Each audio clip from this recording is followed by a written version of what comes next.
आज हम IT chapter 1 IT that is information technology का जो है पहले प्रीवियसली 3 वीडियोस ने कवर किए थे। इसके बाद हम आज पढ़ रहे हैं एप्लीकेशन सॉफ्टवेयर और सिस्टम सॉफ्टवेयर। ठीक है, जो भी सॉफ्टवेयर होता है वो 2 कैटेगरीज में उसे डिवाइड किया गया है बेस्ड ऑन देयर यूटिलिटी। जैसे कि बेस्ड ऑन देयर यूटिलिटी का मतलब है कि उनका यूज क्या होता है, उन सॉफ्टवेयर्स का यूज क्या होता है, उस तरह से उन्हें 2 पार्ट्स में डिवाइड किया गया है। तो फर्स्ट है एप्लीकेशन सॉफ्टवेयर। एप्लीकेशन सॉफ्टवेयर क्या होता है? इट इज अ प्रोग्राम और group of program that is design for the end user. यानी कि एंड यूजर यानी आप लोग, यानी आप हम जो भी उस सॉफ्टवेयर को यूज करते हैं वो लोग। यूजर्स का मीनिंग है आप लोग और हम लोग। वो क्या करते हैं? जैसे सॉफ्टवेयर यूज करना हो तो उनके पर्सपेक्टिव से वो सॉफ्टवेयर बनाया जाता है, उनको कहा जाता है एप्लीकेशन सॉफ्टवेयर। जैसे कि अगर फोन पे आप MX प्लेयर जैसे कोई वीडियो प्लेयर जैसे एप्लीकेशंस यूज करते होंगे, तो आपको पता है कि वो काम क्या करता है, काम कैसे करता है। वो सिर्फ आपके लिए बनाया होता है कि आपको वो एप्लीकेशन इजीली आप उसे यूज कर सको। ठीक है ना? या फिर और दूसरा है कि कोई गेम हो गया, जो गेम होता है वो भी एक तरह का एप्लीकेशन सॉफ्टवेयर है, क्योंकि वो आपको ही ध्यान में रखकर बनाया जाता है। ठीक है, वो हो गया एक application software. Okay, simple. Then application software, it is also called as end user of program.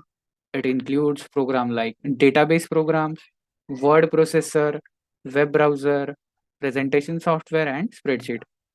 इसमें और क्या क्या इंक्लूड होता है? लाइक डेटाबेस प्रोग्राम्स, जो भी डेटाबेस के प्रोग्राम्स होते हैं वो यूज होते हैं, डेटाबेस के एप्स यूज होते हैं। फिर वर्ड प्रोसेसर यानी कि माइक्रोसॉफ्ट ऑफिस वर्ड वगैरह, नोटपैड वगैरह ऐसे एप्लीकेशंस हो गए। वेब ब्राउजर्स क्या होते हैं?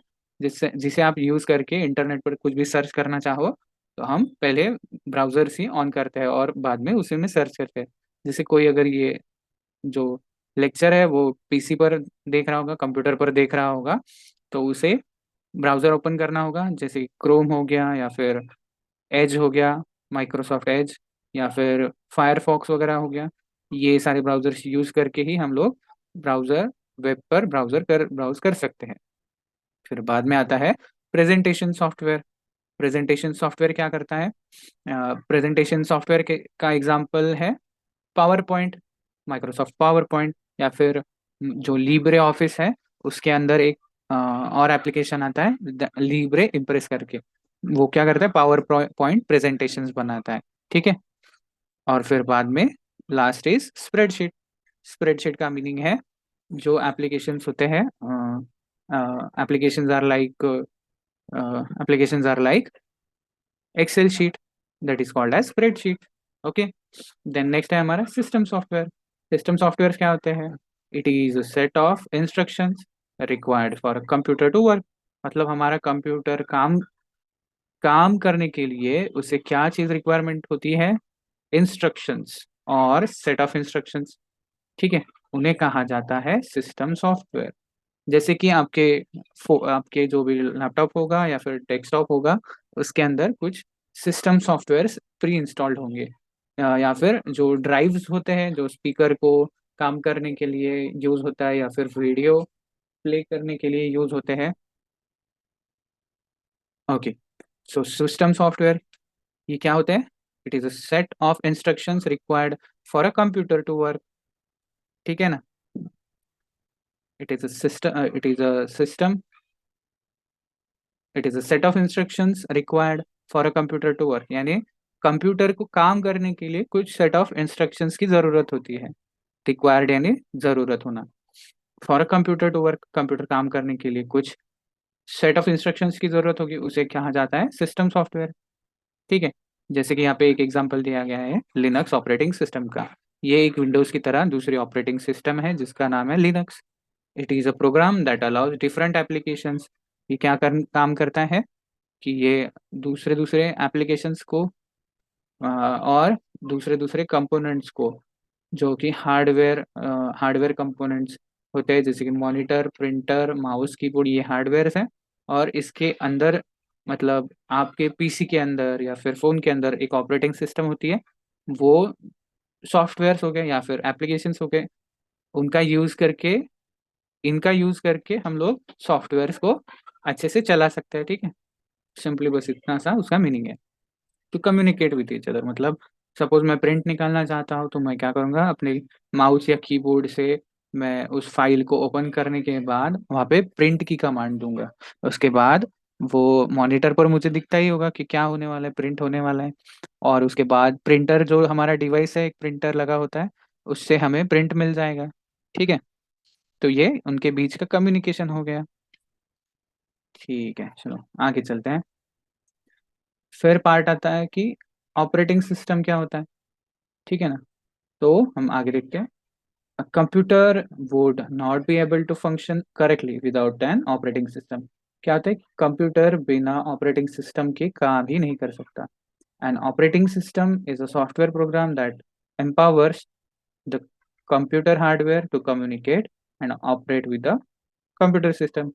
ये ऑपरेटिंग सिस्टम क्या करता है, कंप्यूटर को पावर देता है, कंप्यूटर को कुछ पावर देता है। कैसी पावर देता है, टू कम्युनिकेट विथ हार्डवेयर, है ना, to operate the computer, to operate the hardware. मतलब जब भी हम पीसी ऑन करते, कंप्यूटर या फिर आपका फोन स्विच ऑन करते, उस वक्त पर ये जो हार्ड डिवाइस है जो अपने हाथ में है, या फिर जो लैपटॉप डेस्कटॉप है, वो एक हार्डवेयर है। उसे ऑन करने के बाद आपको जो भी दिखता है वो with the help of operating system ही हम लोग अच्छे से उसे देख पाते हैं। ठीक है, the operating system boots up the computer and make sure that everything is operational. ठीक है, और क्या करता है ऑपरेटिंग सिस्टम, ये आपके सिस्टम को बूट अप करता है, मतलब ऑन करता है, एंड मेक श्योर दैट, और ये कंफर्म करता है कि आपका जो भी सिस्टम है वो अच्छे से काम कर रहा है ना, एवरीथिंग इज ऑपरेशनल, ये दिखता है। Operating system is also runs the cell phone and the most of the electronic devices.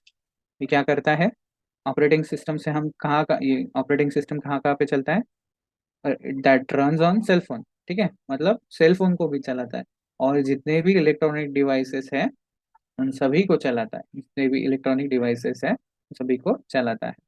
तो ऑपरेटिंग सिस्टम यूजुअली, जो ऑपरेटिंग सिस्टम होता है वो आपके टीवी में, जो एंड्रॉयड टीवी आजकल आती है, फिर जो आपके पास फोन्स हैं उसके अंदर, और हर जगह जहाँ पे ये इलेक्ट्रॉनिक डिवाइसेस यूज होते हैं वहाँ पे होता ही है। The operating system usually comes preloaded on any computer, tablet, laptop and और सेल फोन यू बाय। ठीक है, ऑपरेटिंग सिस्टम हमें ऑलरेडी प्रीलोडेड आता है। प्रीलोडेड का मीनिंग हमेशा पहले से आपके कंप्यूटर में, टैबलेट में, लैपटॉप में या फ़ोन में पहले से ही डाला हुआ आता है। ठीक है, आपको बाद में उसे इंस्टॉल करने की, उसके अंदर डालने की ज़रूरत नहीं होती, वो पहले से ही अपने जो भी डिवाइस हो उसके अंदर प्रीलोड होकर आता है। ठीक है, इतना समझ गए। आगे और क्या है, और उसमें दिया हुआ है, most people use operating system that comes with their device as default. ठीक है, सभी लोग जो भी है वो ऑपरेटिंग सिस्टम जो भी उनके फ़ोन में या लैपटॉप में वगैरह आता है, हमेशा बस वही यूज़ करते हैं। उसके अंदर कुछ चेंजेस वगैरह नहीं कर सकते, ऑपरेटिंग सिस्टम के साथ कुछ छेड़छाड़ नहीं कर सकते। ठीक है, उसके अंदर कुछ चेंजेस नहीं कर सकते। It is necessary to use license operating system. ये हमेशा ये ज़रूरी है कि आप लाइसेंस्ड ऑपरेटिंग सिस्टम यूज़ करें, and not not the pirated one. आप हमेशा लाइसेंस्ड ही ऑपरेटिंग सिस्टम यूज़ करें, यानी कि वो जेन्युइन होनी चाहिए, जेन्युइन ऑपरेटिंग सिस्टम ही यूज़ करें। There are many open source operating systems available on the web page. There are many operating open source operating system available on the web, which is freely downloadable, which is advisable to those operating system instead of pirated one. Okay, क्या बोला है यहाँ पे कि बहुत सारे operating systems हैं जो कि नेट पर अवेलेबल है, वेब पर अवेलेबल है, फ्रीली। ठीक है, फ्रीली अवेलेबल है, जिसको हम डाउनलोड भी कर सकते हैं। It is advisable to those to use those OS instead of pirated one। तो अगर आप कोई software purchase, operating system purchase नहीं कर रहे हो, तो जो फ्री में अवेलेबल है बस उसी को यूज करो। ठीक है, पायरेटेड वन मतलब, पायरेटेड का मीनिंग है चोरी वाला, छोड़कर आप या तो जेन्युइन यूज करें या तो फ्री में अवेलेबल है वो वाला यूज करें ऑपरेटिंग सिस्टम। चलो आगे बढ़ते हैं। तो ऑपरेटिंग सिस्टम कैसे होते हैं, हम उसके एग्जांपल्स अभी देखेंगे, ठीक है ना। तो पहले आता था डॉस, DOS। DOS का full form disk operating system, was dominating operating system for a microcomputers in 1980s। 1980 के और 90 के दशक में ये जो डॉस ऑपरेटिंग सिस्टम यूज किया जाता था, ठीक है। और इसे यूज करने के लिए हमें किस चीज की जरूरत होती थी, इनपुट कमांड्स का पता होना यूजर को जरूरी होता था, ठीक है ना। Using the command prompt window, मतलब कंप्यूटर के अंदर एक छोटी ब्लैक कलर की विंडो आती है, उसको कमांड प्रॉम्प्ट बोलते हैं। एक काले कलर का छोटा सा बॉक्स आता है, उसे ऑन करने के बाद हम लोग उसके अंदर कुछ कमांड्स लिख सकते हैं, ठीक है, मतलब कुछ लाइन लिख सकते हैं।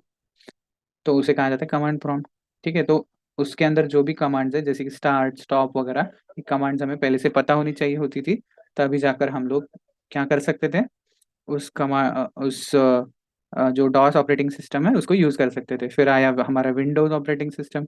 विंडोज सभी को पता ही है, सब फैमिलियर है। Windows is a series of operating system that design by Microsoft. ये विंडोज क्या है, इट इज अ सीरीज, मतलब इसके बहुत सारे वर्जन है अवेलेबल मार्केट के अंदर।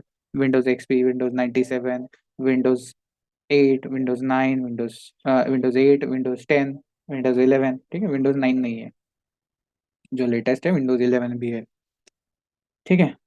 उसको सीरीज कहा जाता है। The two versions of Windows operating system included in 1985 and 1987, ठीक है, respectively. Where primitive Windows is most commonly used operating system. सबसे ज्यादा यूज होने वाला सॉफ्ट सिस्टम ऑपरेटिंग सिस्टम है विंडोज। उसके बाद आता है मैक ओएस। जो भी एप्पल वाले लोग हैं वो जानते ही है, जो भी एप्पल का लैपटॉप यूज करते हैं वो लोग जानते ही है, उनके पीसी में जो उनके लैपटॉप के अंदर मैक ओएस आता है। फिर आता है अपना क्रोम ओएस। ये बहुत इंटरेस्टिंग है, इसे सर्च करके देखना। ये Chrome OS is an open source operating system created by Google to create better computing experience for the people who spend most of their time on web. तो जो लोग सबसे ज्यादा वेब ब्राउजर को यूज करते हैं उनके लिए ये क्रोम ओएस बनाया गया है, ठीक है। फिर आता है Unix. Unix was trademarked in 1996 1969 by the AT&T AT&T employee at the Bell Labs as a multitasking and multi-user computer operating system, ठीक है। यूनिक्स करके भी एक ऑपरेटिंग सिस्टम था। फिर आया Linux, is an open source portable multi user. हम लोग ओपन सोर्स का मीनिंग देख ही चुके हैं प्रीवियस लेक्चर में। फिर बाद में पोर्टेबल, पोर्टेबल का मीनिंग है हर कोई डिवाइस के साथ, कोई भी डिवाइस हो, आपके पास एचपी का लैपटॉप हो, फिर जो दूसरी दूसरी कंपनी है, जैसे कि डेल हो गई या कोई भी कंपनी हो गई, उनके पास उनके जो भी पीसीज है, कंप्यूटर्स हैं, उनके अंदर आप ये लिनक्स यूज कर सकते हैं। मल्टी यूजर, बहुत सारे यूजर्स मिलके ये लिनक्स यूज कर सकते हैं। Multiple users can access system source like memory, RAM, मतलब ये सारी चीजें लिनक्स के अंदर की, ये सारी चीजें हम लोग यूज कर सकते हैं। मल्टी प्रोग्रामिंग भी होती है इसमें, ठीक है। It is very similar to other operating system, जैसे कि बहुत सारी अलग हमने अभी तक जितनी भी ऑपरेटिंग सिस्टम्स देखी उसी की तरह ये भी है Linux, such as Windows as a and source code is available in public, ठीक है। सोर्स कोड ये वर्ड आप देखोगे तो इसका मीनिंग है जो भी डिजाइन किया गया, लिनक्स को डिजाइन किया गया, जो भी कोड लिखा गया वो फ्रीली अवेलेबल है, उसको कहा जाता है सोर्स कोड। मतलब उस कोड को हम लोग कॉपी कर सकते हैं अपने पास और उसमें चेंजेस भी कर सकते हैं। जो भी बेटर प्रोग्रामिंग, लिनक्स प्रोग्रामिंग जानते होंगे वो सब लोग इसे यूज कर सकते हैं, ठीक है। चलिए आगे।